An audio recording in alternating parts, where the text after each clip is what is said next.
Well, good morning, everyone. Thomas Montgomery here. We get together with our distribution partners most weekday mornings at this time, 8 o'clock Central, via Zoom to discuss strategies, tips, techniques, share success stories, and to support each of you. Again, as a reminder, due to the workshop in Houston, Texas, we will not have live training this Friday. But our point today is to talk about financial literacy, and we've had prior discussions where we discussed the 27 mistakes. You'll find the 27 mistake PowerPoint deck in your white label Dropbox.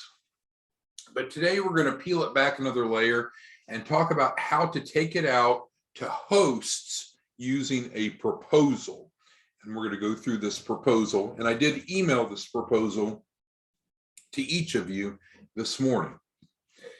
This conversation could be oriented to two different audiences, this training, I mean. Number one, many of you are RVPs, regional vice presidents. So as we go into the new month, November 1st today, it is important for you to support and motivate your team of white label partners. Because if you're an RVP, you're earning on average $2,500 override for every enrollment that each of your white label partners has. Therefore, you have a strong motivation to get those white label partners out there producing.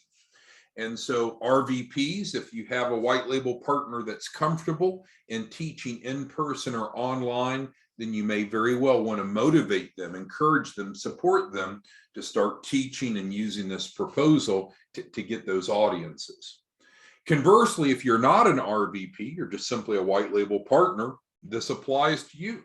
You make on average $12,500 each time you refer someone in to the Access to Capital, which has no upfront cost and a guaranteed capital raise. We should be helping at least 8 clients a month. You should be putting on your books $25,000 a week in income. And if not, we're failing each other. So we need to fix that. And developing a pipeline through financial literacy is not the only way, but it's a great way. Now, there's going to be two groups of you, right? There's going to be those of you that are comfortable teaching in person or online, and those that aren't. So let's divide that up. If you're comfortable teaching in person and or online, great. Today's conversation is going to hit, I think, the nail on the head. Conversely, if you're the other group, hey, I don't really feel comfortable teaching in person or online, no problem. Get someone else to do it for you. You're the CEO of your business. You run your business. There's nothing that requires you to do everything yourself. You don't have to be an expert or have competency and proficiency in all areas. So if you're a white label partner, should financial literacy be one of your lead development strategies? Absolutely. But it doesn't have to be you individually doing it. So just don't make that mistake to think that you have to be a one-person show. So with that preface out of the way, let's dig into the construct of this proposal. And we're going to dig into it pretty deeply and talk about how we can make this branded to you so you or your team of white label partners, if you're an RVP, can be very successful in creating in-person and or online workshops with hosts. So first of all, you see a logo here in the top right-hand corner and a description, and that may throw you off. Well, we have formed a couple 501c3 nonprofits. If you're going to go out and teach in person or online, we can set up a nonprofit for you. It's very quick. We can get it done in less than a week in most cases. I strongly recommend that if you want to use financial literacy, let us set up a nonprofit entity for you because it's going to be better received. Now, there's people that are not very financially literate that say, well, wait, why would I want to have a nonprofit? I want to make lots of money. Well, the fallacy with that is the nonprofit can lead in the financial literacy, whereby your revenue can be over on your for-profit side. So don't make the mistake to think, oh, I wouldn't want to be involved with the nonprofit. I've got to make lots of money. Well, you can make lots of money, but you could certainly have two entities. the nonprofit that is more literacy education based, and then you could have your for-profit business. But I strongly encourage you, if you're having your team go out and teach and use this proposal concept, get with us. We can get them a nonprofit entity set up very quickly. And so then the branding is to them, because your white label partners, if you're an RVP, or yourself, if you are a white label partner, you're not going to go out to the marketplace as us. You're going to go out as you. But this is a real proposal from back in 2017. So I know a lot of you have a lot more experience than we have, but we've been doing this for over a decade. This specific proposal was back in 2017, September 6th. I don't even know, frankly, if Julie Potter is still at the DeSoto Library or not. Didn't really matter to me. She was at the time. We sent her the proposal. She accepted, and we went in and taught multiple workshops with great success.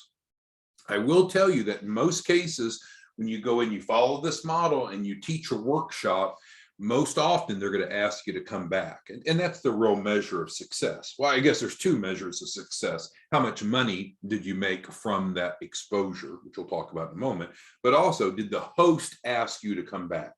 Because if the host doesn't ask you to come back, we need to regroup, because you're not doing a very good job. They should always ask you to come back. Now, how soon they ask you to come back could vary. Maybe it's next week, maybe it's next month, maybe it's 6 months, but you always want to be invited back explicitly by the host.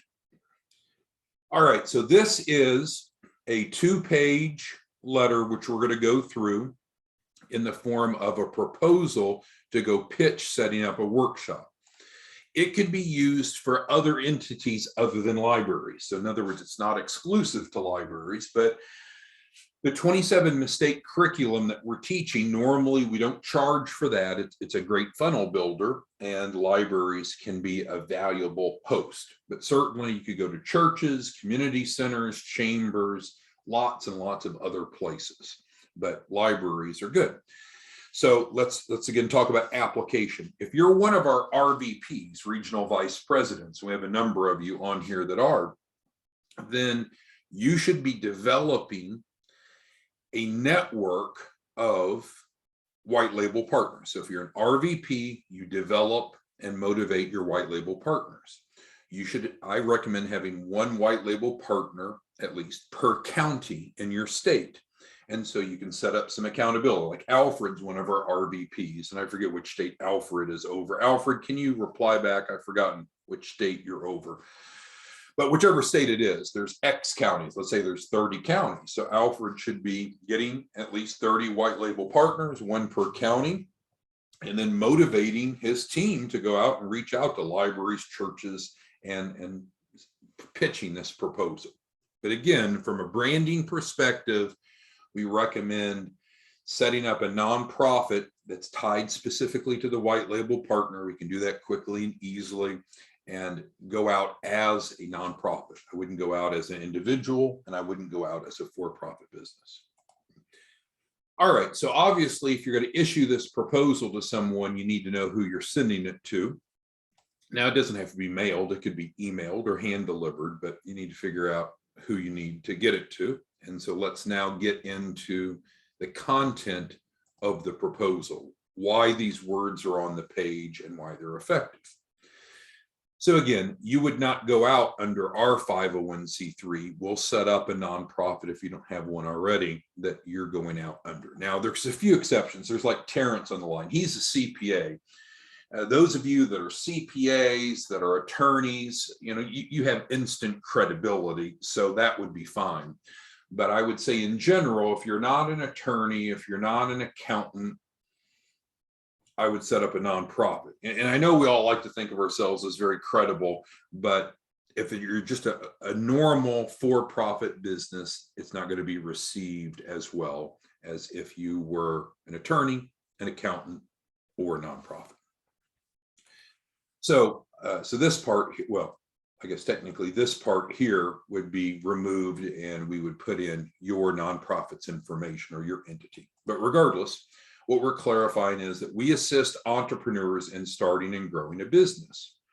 And then we talk about our relationship with the Money Smart for Small Business initiative. that was co-founded by the SBA and the FDIC. And through that, we teach a variety of workshops. And so that's nice because we do have access to like 30 different workshops. So there's lots of different workshops that you or whomever on your team could go out and teach. However, some of them are more direct in generating a sales funnel than others. So as you grow your entity, maybe you'll want to have educators that are out just doing general workshops. But I think it's real easy to get distracted and just want to do general education versus the workshops that have the most direct impact to building your sales funnel, which this one, of course, is relevant. And that's the 27 mistakes, which is what we call 27 mistakes that'll get you denied for business credit and loans. Again, you'll find this in your white label partner Dropbox. We've talked about it before. We've gone through it. So there's no change there. So we're not changing the content. We're just simply talking about a bit of a more sophisticated approach, a more effective approach at creating audiences.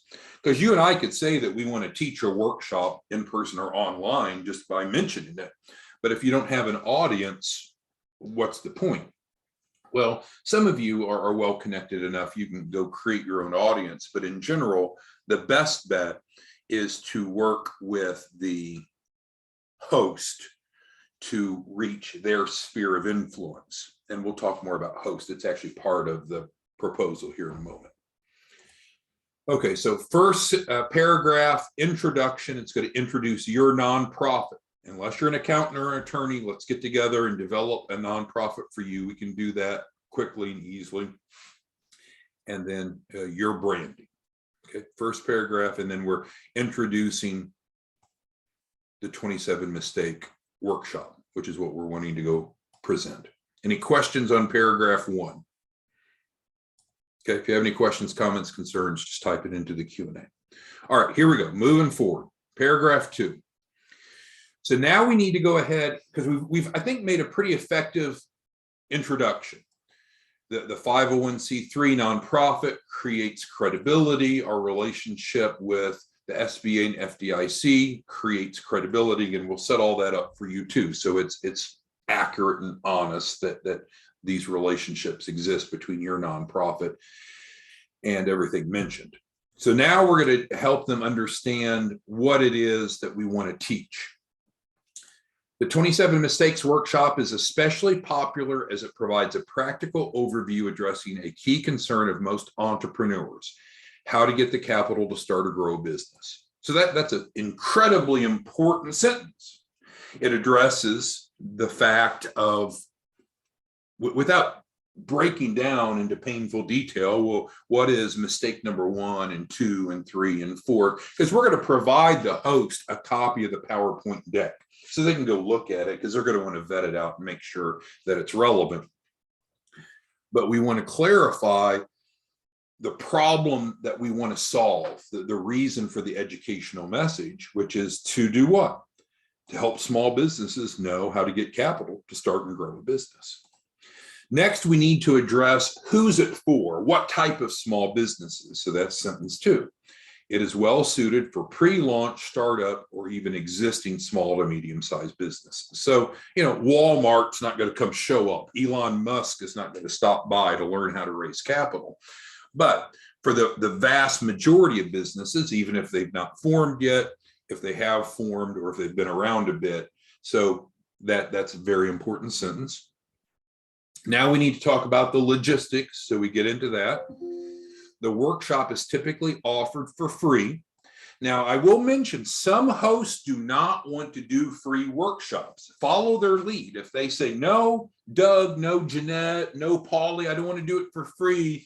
I want to charge $20 at the door, $10 if they pay in advance. So that way we know who all's coming and people value what they pay for. If that's what the host wants to do, which a library wouldn't do that typically, by the way, but if that's what they want to do, follow their lead, and it can be a revenue generator for them. But we're clarifying, normally it's free. And then of course the question is going to be how long? You may want to alter this just a bit, depending upon if you're wanting to do it in person or online. Back in 17, when this was created, frankly, we weren't doing any online workshops at that time. Everything was in person. Now you'd have the option to do either, and you could add some language to see which they would prefer to do, or what you prefer to do. So now we're going to go ahead and let them know, because we want to be transparent, right? Because the show doesn't end after 60 minutes, does it? That's when it really begins for you and I. So we clarify, after the workshop, the education and support continues through free one-on-one mentoring through our grant subsidized Access to Capital program that guarantees each participant a minimum of $100,000 to start or grow a business with no upfront cost. So again, I'm probably too close to the forest to see the trees, but this is, in my opinion, just a very valuable paragraph. We have really, I think, hit the nail on the head. Why this is relevant, who it's targeting, cost, how long, and what happens afterwards. So I'd like to get a little feedback from each of you on paragraph 2 before we move on. So we got 216 of you on. Any questions, comments, feedback so far on the second paragraph? All right, so Timothy's asking, could he create an on-demand version of this and put on his landing page that Scott Stroud, our Chief Marketing Officer, is creating for him? So yes, you can certainly, and we can support you in that. We can even create it for if you want. You can certainly have an on-demand version of this, but I don't think that you'll ever. So let's look at it as good, better, and best, Timothy. So good would be, yes, have a landing page, get with Scott Stroud. If you need Scott's information, let me know. But yes, have a landing page and provide financial literacy to help feed your funnel on your landing page. That's good. Better would be to conduct this workshop online once or even periodically, but best is getting in front of people. Now that the pandemic is largely allowed us to regroup as a society and gather as a society, I should say, you'll have your greatest impact, your greatest conversions if you're face-to-face in front of them. Now, not everyone can attend an in-person workshop, so you could do some combination. But we are not selling anything at this workshop. We do not sell anything at this workshop. We schedule one-on-ones afterwards, and that's where you're going to go pitch the Access to Capital. So we do not sell anything at these workshops. Okay, so let's move on to paragraph 3. Our normal workshop implementation includes collaborate. So now we're describing to them why we're approaching them. And this is also the point I made reference to earlier about the role of hosts. So let's go ahead and read it. Our normal workshop implementation includes collaborating with a host, like a library, church, chamber, etc. The host normally provides the physical space, obviously that's relevant if it's in person, for the workshop and helps broadcast its availability to its sphere of influence. At no time is the host asked to spend or contribute funds. So again, we're telling the story, but this is pretty concise. So we don't want to just rattle on, but what are they getting from this? Okay, it lets them know why we're approaching them, lets them know what the role of the host is to provide space and promote it, quite frankly, but we don't ask them to spend any money. Pretty strong, isn't it? Okay, so let's move on. Your support, as requested, of hosting the workshop offers numerous benefits to all stakeholders. The curriculum addresses a valuable collection of topics that every entrepreneur needs to be educated on to effectively run and grow a small business. And again, we provide them the PowerPoint deck so they can see it.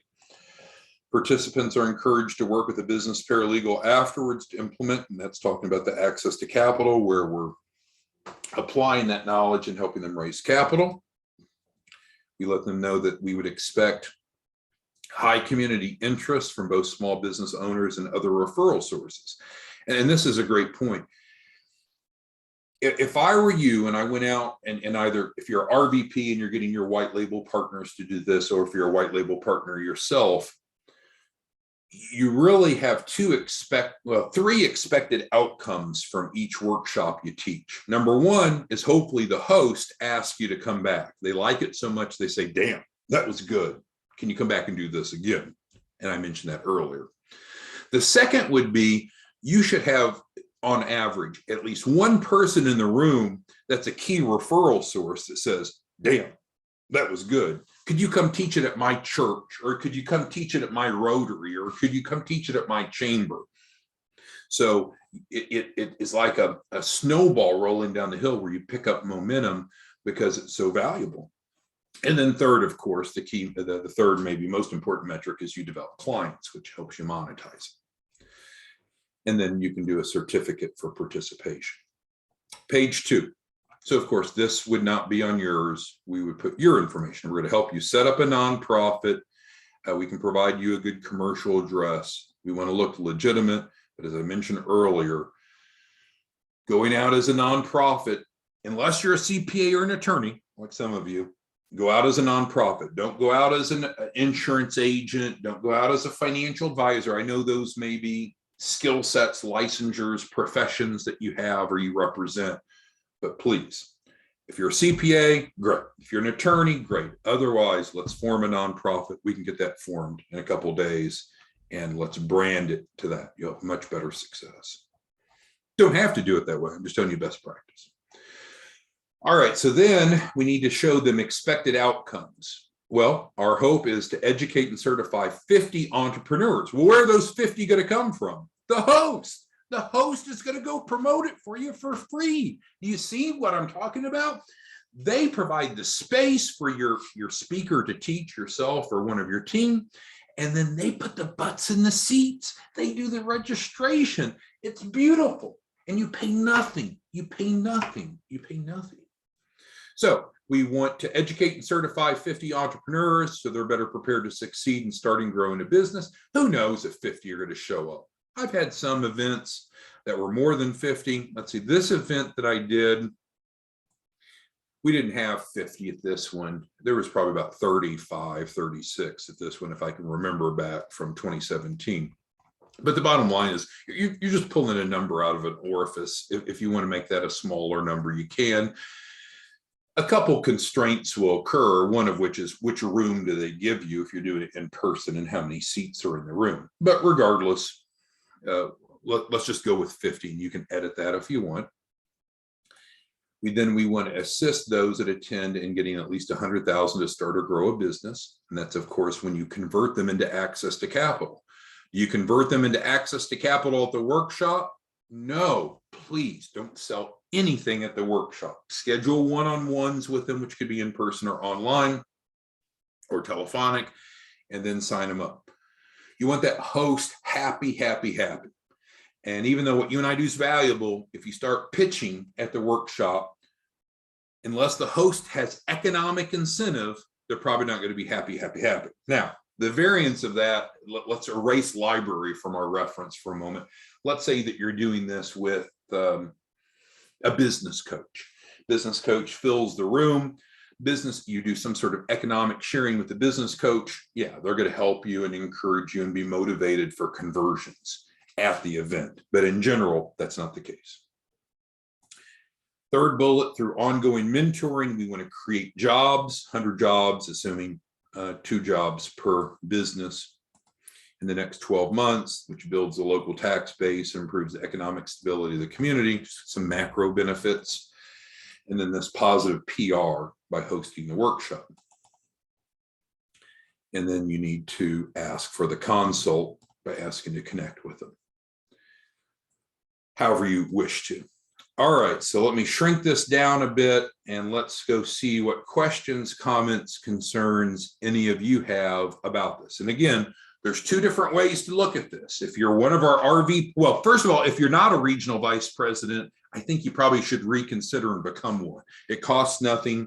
There's no selling involved. It's passive override income by developing and managing a team of white label partners. But if you're an RVP, this should be, in my opinion, part of your coaching that you do for your white label partners in the month of November is either figure out who's willing to go teach this in person or online. And if they're not, encourage them to have someone that can do it for them.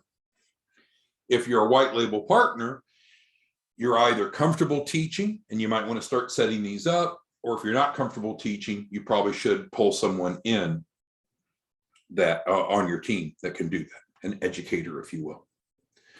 All right, so let's go through questions, comments, concerns. So Warren responded. Thank you, Warren. Polly asked, does other business funding campaigns align with doing a workshop? I don't think I understand your question. It might have been I let too much time elapse from the time you posted the question, Polly, until now when I'm reading it. But if you can re-ask the question, I'll do a better job of answering, but I don't understand it now. Quincy asked, do we sit down and set up a nonprofit? Yes, absolutely. Absolutely. We will set up a nonprofit with each of you. I think it's key if you're going to do financial literacy in person or online. Let's go out as a nonprofit and we can get that set up next to no time. Remember, we received the grant to be able to cover the filing fees, so you don't have to worry about that. Same thing as our Express Business Startup. It's the same thing. It's the Express Business Startup.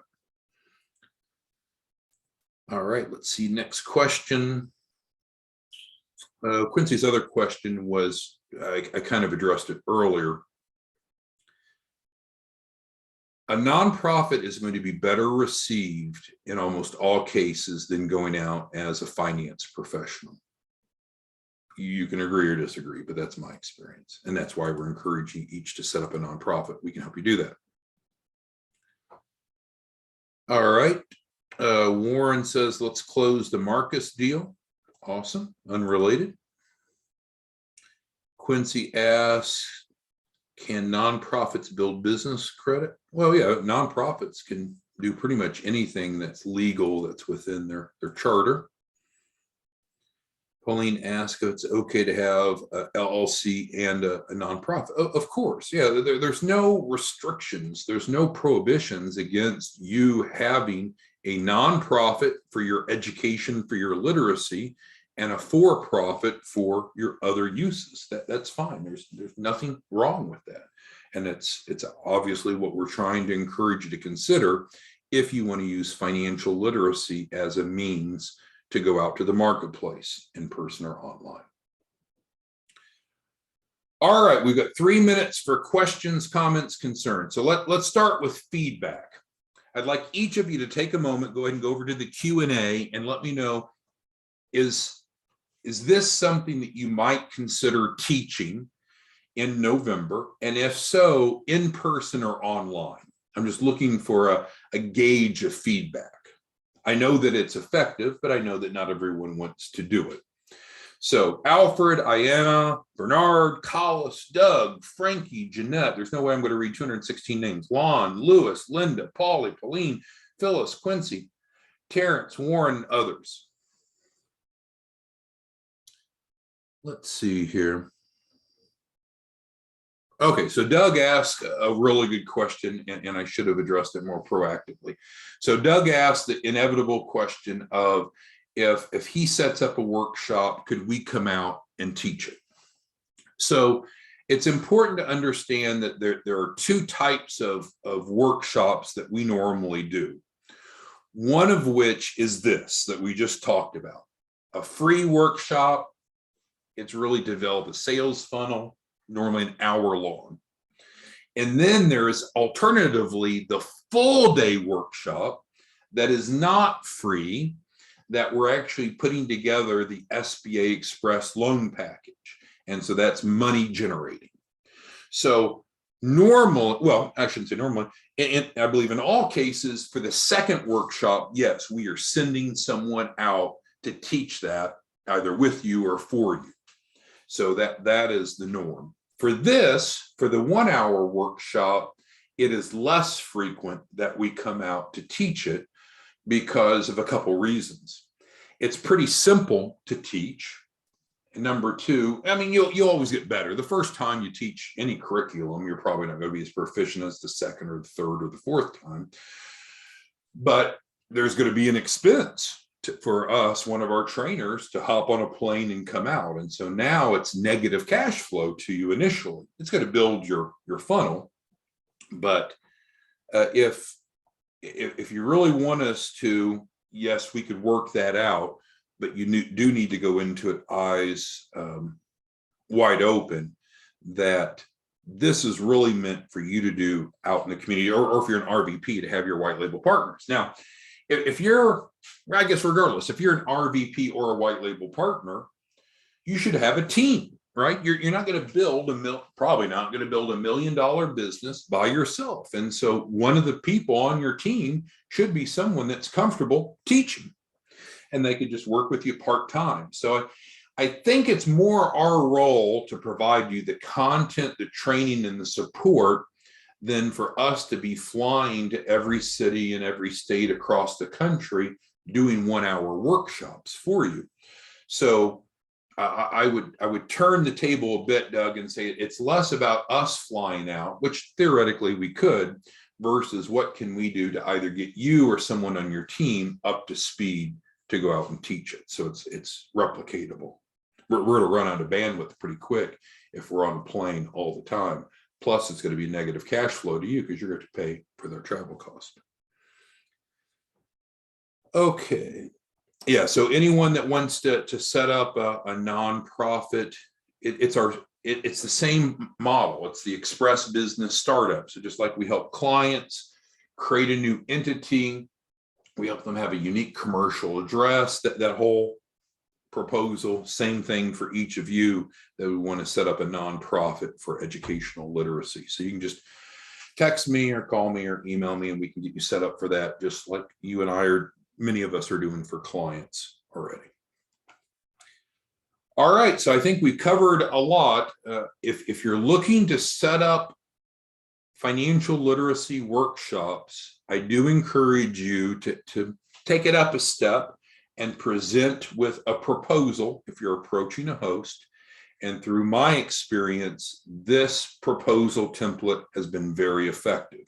We've set up many workshops with national trade organizations, state, regional, chambers, churches, community centers, but it's up to you what you want to do with it. We're here to help you. If you're an RVP, we need to make sure that your white label partners in November have at least 8 enrollments, because that's going to make you $20,000 per white label partner, keeps them compliant.